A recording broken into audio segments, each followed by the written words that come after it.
அண்ணாமலை வாயால தான் இன்னைக்கு பாஜகவே கூட்டணி ஆட்சி அமைச்சு மத்தியில தனி பெரும்பான்மை மெஜாரிட்டியோட இருந்த பாஜக இன்னைக்கு கூட்டணி ஆட்சியா மத்தியில் அமைஞ்சதுக்கே இந்த அண்ணாமலையோட வாயுதான் கோளாறு. ஆக இன்றைக்கு அண்ணாமலையோடு பிஜேபியோடு கூட்டணி வைக்க யார் ஏங்கி கொண்டிருக்கிறார்? எப்படியாவது மீண்டும் அதிமுகவோடு சேர வேண்டும் என்று இந்த பாராளுமன்ற தேர்தலில் பட்ட அவர்களுக்கு நேர்ந்த கதி, நேர்ந்த அனுபவம் அவர்கள் அதிமுக நோக்கி பாஜக திரும்ப சொல்கிறது. ஆனால் எங்களுடைய பொதுச்செயலாளர் எடப்பாடியார் மிக தெள்ள தெளிவாக 2026 தேர்தலிலும் பாஜகவோடு கூட்டணி இல்லை என்று திடமாக அறிவித்த பிறகு யாரையாவது ஒருத்தர் நீங்க எங்க வீட்டுக்கு வேண்டான்னு சொன்ன பிறகு நாங்க அப்படி வரணும், கொள்ளைப்புற வழியுமா இல்லை அந்த வழியை வருவோமான்னு கேட்குற மாதிரி இன்னைக்கு அண்ணாமலை அவர்கள் இந்த கூட்டணிக்கு பேசுறதுக்கு அவசியம் இல்லையே. எங்களுடைய பொதுச்செயலாளர் தெளிவாக 2026 தேர்தலில் நாங்கள் பாஜகவோட கூட்டணி இல்லை என்று சொல்லிவிட்டார். இது அண்ணாமலையுடைய இந்த கருத்து எதை காட்டுகிறது சொன்னால், பாராளுமன்ற தேர்தலில் ஏற்பட்ட தோல்வி அண்ணாமலை எடுத்த தவறான முடிவால் இன்றைக்கு பாஜக மத்தியிலேயே கூட்டணி ஆட்சி செல்கின்ற நிர்பந்தம் ஏற்பட்டது. இன்றைக்கு மத்தியில உள்ள அங்க டெல்லியில உள்ள தலைமையில் உள்ள பாஜக நிர்வாகிகள் எல்லாம் இன்னைக்கு அண்ணாமலையை கடிந்து கொண்டதால் வேறு வழி இல்லாமல் இப்படிப்பட்ட கருத்துக்களை தெரிவிக்கிறார். இந்த கருத்துக்கும் அண்ணாதிமுக சம்பந்தமே இல்லை. கலைஞர் நாணயம் அமித்ஷா இது இயற்கையான ஒரு சம்பவம் தான். ஒரு முன்னாள் முதலமைச்சராக 5 முறை முதலமைச்சராக இருந்திருக்காரு. தபால் தலைகள் நாணயங்கள் வெளியிடுவது மத்திய அரசின் துறை சார்ந்த நிகழ்வு வருகின்ற காரணத்தினால அது மத்திய அரசில் கலந்து கொள்வாங்க. இதுக்கு முன்னால பல சம்பவங்கள் நடைபெற்றது. அதுதான் ஒரு நிகழ்வாக எடுத்துக்கொள்ள வேண்டும் தவிர இதுல அரசியல் என்பது இல்லை என்பதுதான் எங்களுடைய கருத்து. கிராமப்புறங்கள் 80% சட்டவிரோத மதுவிற்பனை நடக்குது. ஆனா இதுக்கு 2 நாளைக்கு முன்னாடி தமிழக மது ஒழிப்பு உறுதிமொழி அது ஒரு கேலிக்கூத்து தான். இன்றைக்கு மது ஒழிப்பு உறுதிமொழியை தமிழ்நாட்டில் எடுத்து அது ஒரு கேலிக்கூத்தான சம்பவம் தான் மக்கள் பார்ப்பாங்க. ஏன்னா இன்னைக்கு நிலைமை என்னன்னா, கள்ளச்சாராய சாவு இந்த ஆட்சி வந்த பிறகு 3 ஆண்டுகள்ல ஒரு ஆண்டு இடைவெளியிலேயே ஒரே ஆண்டு இடைவெளியில முதல்ல 24 40 பேர், அதுக்கு அடுத்து இன்றைக்கு 70 பேர், கிட்டத்தட்ட 120 100க்கும் மேற்பட்டவர்கள் கள்ளச்சாராயத்தினால் மரணமடைந்த ஒரு மோசமான துயரமான சம்பவம் இந்த விடிய ஆட்சியில் நடைபெற்றிருக்கிறது. அது மட்டும் இல்லாமல் நாள்தோறும் போதைப் பொருள், கஞ்சா பொருட்கள் நடமாட்டம் இன்னைக்கு பத்திரிகை செய்தியாக இருந்தாலும் தொலைக்காட்சி ஊடகத்துறையில பார்த்தால் இது தினசரி அன்றாட நிகழ்வாக இருக்கின்றது. இன்னும் போதைப் பொருள் கடத்தலில் சம்பந்தப்பட்டவர்கள் யார் என்று சொன்னால் திராவிட முன்னேற்ற கழகத்தை சேர்ந்த முக்கியமான நிர்வாகிகளே கைது செய்யப்பட்டிருக்கிறார். அவர்கள் கைது செய்யப்படுவதற்கு முன்பாக எத்தனை கோடிக்கு கைது செய்யப்பட்டிருக்கிற அன்னைக்கு 2000 கோடிக்கு ஜாபர் சாதிக் என்பவர். அதற்கு அடுத்தபடியாக ஒருவர் வெளிநாட்டில் சர்வதேச கடத்தலில் சம்பந்தப்பட்டு அவரும் திராவிட முன்னேற்ற கழகத்தில். ஆக இந்த திமுக ஆட்சி வந்தவரை போதைப் பொருள் நடமாட்டம், கஞ்சா, போதைப் பொருட்கள், அனைத்து போதை வஸ்துகளும் தாராளமாக நடைபெறுவது என்று சொன்னால் திமுகவினரே இந்த பணியை செய்கின்ற நேரத்தில் அவர்கள் இன்றைக்கு இந்த உறுதிமொழியை ஏற்பது என்பது கேலிக்கூட்டான நிகழ்வாகத்தான் பார்க்க முடியும். திருச்சியில் நடந்த நாம் தமிழ்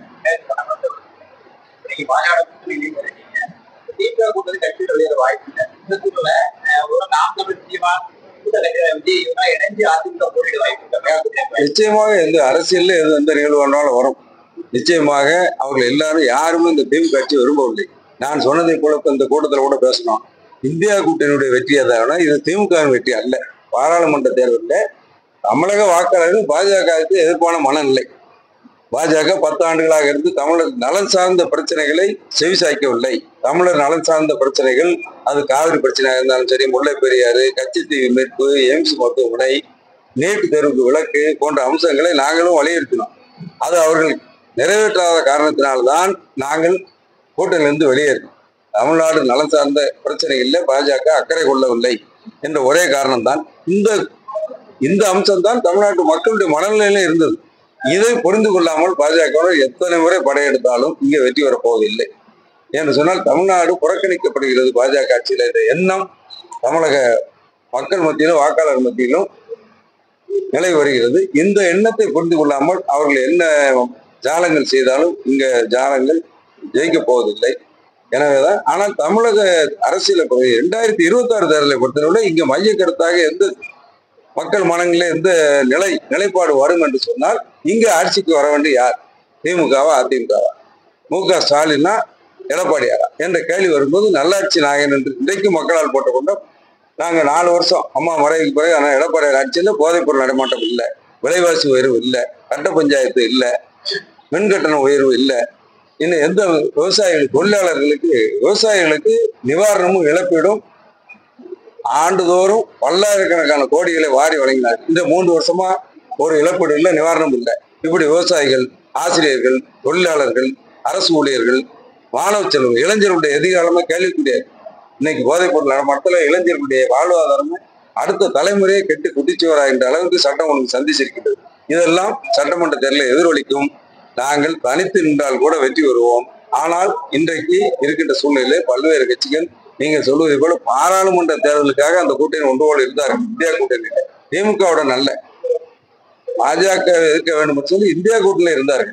அது முடிந்து போன கதை. பாராளுமன்ற சட்டமன்ற இந்த தேர்தல் வரும்போது அந்த இந்தியா கூட்டணியில் பல கட்சிகள் எங்களோடு சேருவதற்கு உண்டான வாய்ப்புகள் இருக்கின்றன.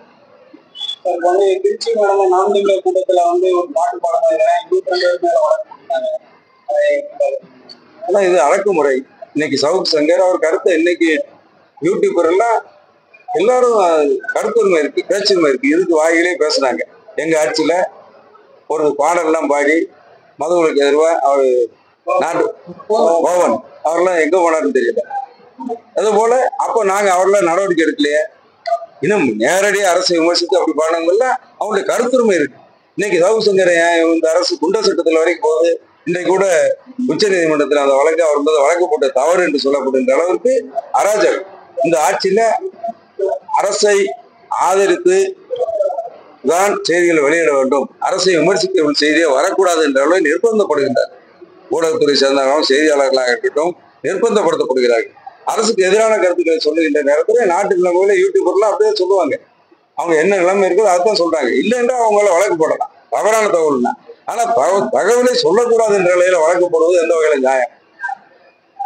அதே போல இந்த தாமோ அன்பரசன் அவர் என்சின்லயே பாருங்க, தரம் கெட்டவன், மோசமானவன், அதான் அன்பரசன். இந்த தாமோ அன்பரசன் என்பவர் மறைந்த தலைவர்களை பற்றி பேசுவது அழகட்ட.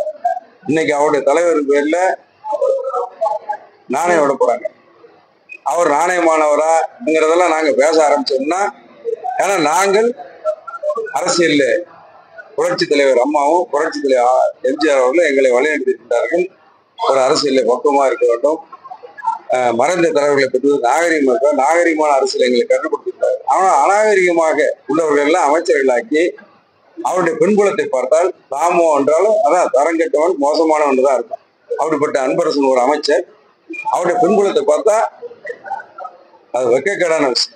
அப்படிப்பட்ட புரட்சி தலைவி மறைந்த தலைவை பற்றி பேசக்கூடாது, தலைவர்களை பற்றி பேசக்கூடாது என்ற நாகரிகம் கூட தெரியாமல் புரட்சி தலைவி அம்மா அவர்களை வாய் கூசுகின்ற அளவிற்கு ஒரு அமைச்சர் பொது வழியில பேசுகிறார் என்று சொன்னால் அதையும் கண்டிக்க தவறிய முதலமைச்சராக இந்த ஸ்டாலின் இருக்கிறார்கள். இதுல இருந்து அவருடைய தரமும் எந்த அளவுக்கு இருக்கின்றது என்பதை நான் பார்க்க வேண்டும். நிச்சயமாக இதற்கு திமுகவோ முதலமைச்சர் ஸ்டாலினோ திராவிட முன்னேற்றங்கள் யாராவது வருத்தம் தெரிவிக்கவில்லை என்றால் நிச்சயமாக அடுத்த கட்ட நடவடிக்கையாக அண்ணன் பொதுச்சார் அவர்கள் இது பற்றி கண்டனத்தை தெரிவிப்பார்கள். ஏற்கனவே கண்டனம் வெளியிடப்பட்டிருக்கின்றது கட்சியின் சார்பில். நிச்சயமாக இது கண்டனத்துக்குரிய செயல்.